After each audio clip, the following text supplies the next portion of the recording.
I've seen this happen during a raging kirtan. I mean, just like, we had some outrageous kirtans, especially in India in the early days of ISKCON. We had these kirtans that would go on and on for hours. And they were not just like sober kirtans, they were like wild kirtans. We were all, a bunch of crazy youngsters and had lots of energy. And oh boy, we just engaged all of it. It was far out. And sometimes it's like Krishna would reveal something within the heart. Or one would feel like, oh, I have attained the purpose of existence. Or something like this. And become jubilant in the middle of these kirtans.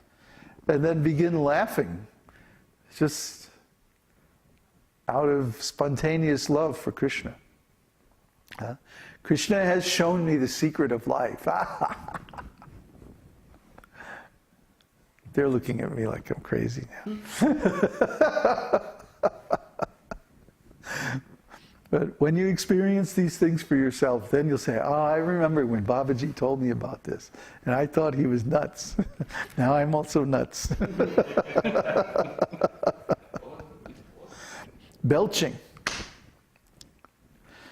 Sometimes belching also becomes a symptom of ecstatic love for Krishna. There is evidence of this in Purnamasi's address to one crying associate of Radharani.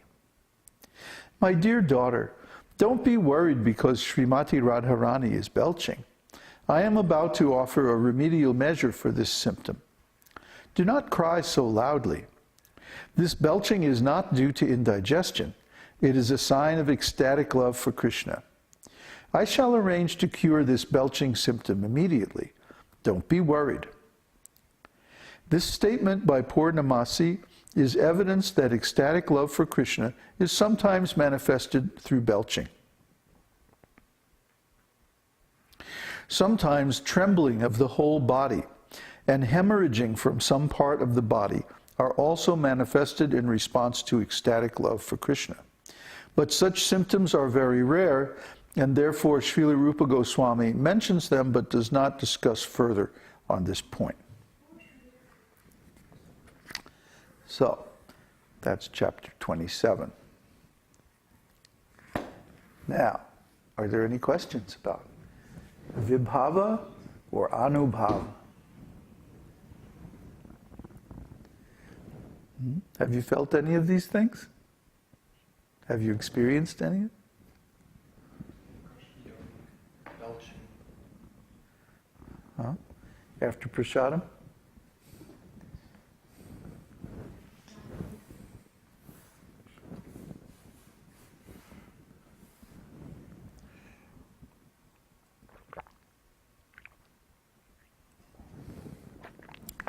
Krishna. Purnamasi, by the way, is Radharani's grandmother. And Purnamasi is so expert in the mellows of ecstatic love for Krishna that she canceled Radha and Krishna's wedding. At one time, Radharani was supposed to marry Krishna. But Purnamasi, somehow she got some astrologer to say that, no, actually there's a incompatibility between their charts and they shouldn't get married to each other because they wouldn't be happy. Which is actually true. Or they wouldn't be as happy as if they were eternally lovers. See, the ecstasy, the ecstatic love between Radha and Krishna is without any rules. It's beyond rules and regulations. And therefore, it's more ecstatic than married love, which is always, regulated by different scriptural rules and so on like that. Therefore, Purnamasi, in order to give Krishna more pleasure, she arranged that Radha and Krishna would not get married.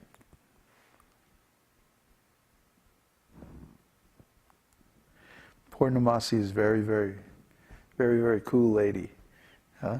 She's an older lady and she's very, very experienced. Uddhava, are there any questions? There's one that's not yet. Okay. Let Vikram ask his question then.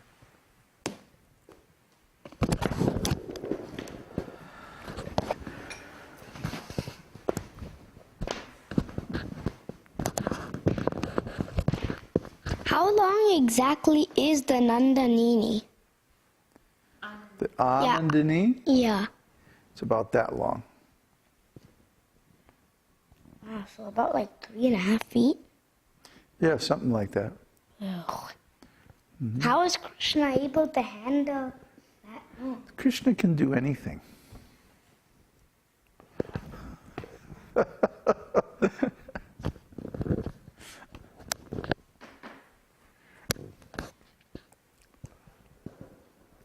He's ready. Is the question ready yet?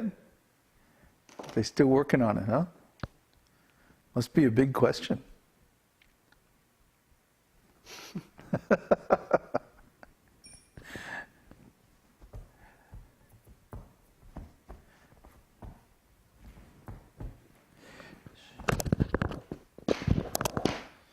So, for example, yawning and belching is a part of Anubhava. Yes. And When it's in relation to Krishna. to Krishna, yes. Yeah. For example, we do service to Krishna and sometimes we belch after prasadam, sometimes we yawn. But I was wondering, how about rolling on the ground? It's on the same level, or is it on a higher level? Because Level? yeah, a level of ecstasy. Well, Or, you can't go to Radio Shack and buy an ecstasy meter, you know? I mean, who's to say what level it's on?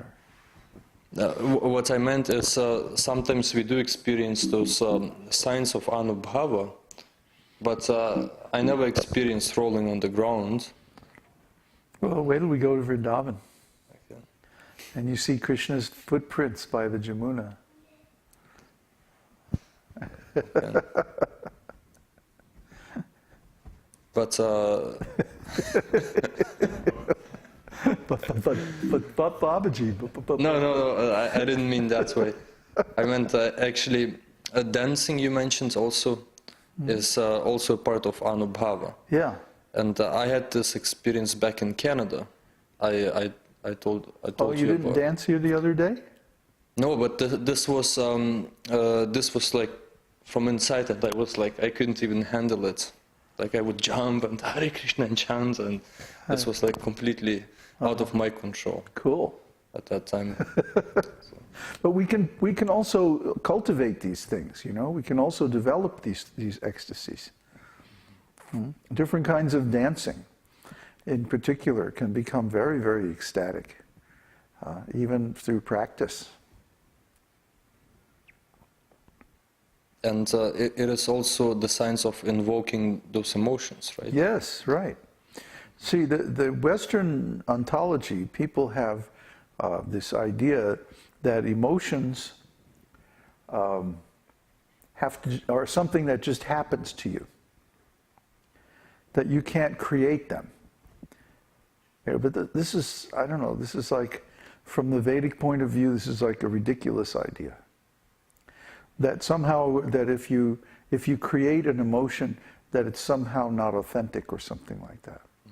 Well, that might be true in terms of a materialistic emotion, and especially if someone is trying to deceive someone, another person. Huh? But in the case of devotional service, all of these activities are so purifying.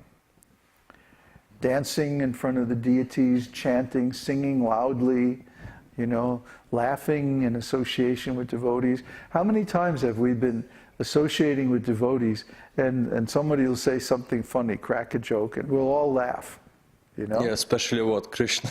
Yeah, about Krishna, because Krishna is so outrageous, you know?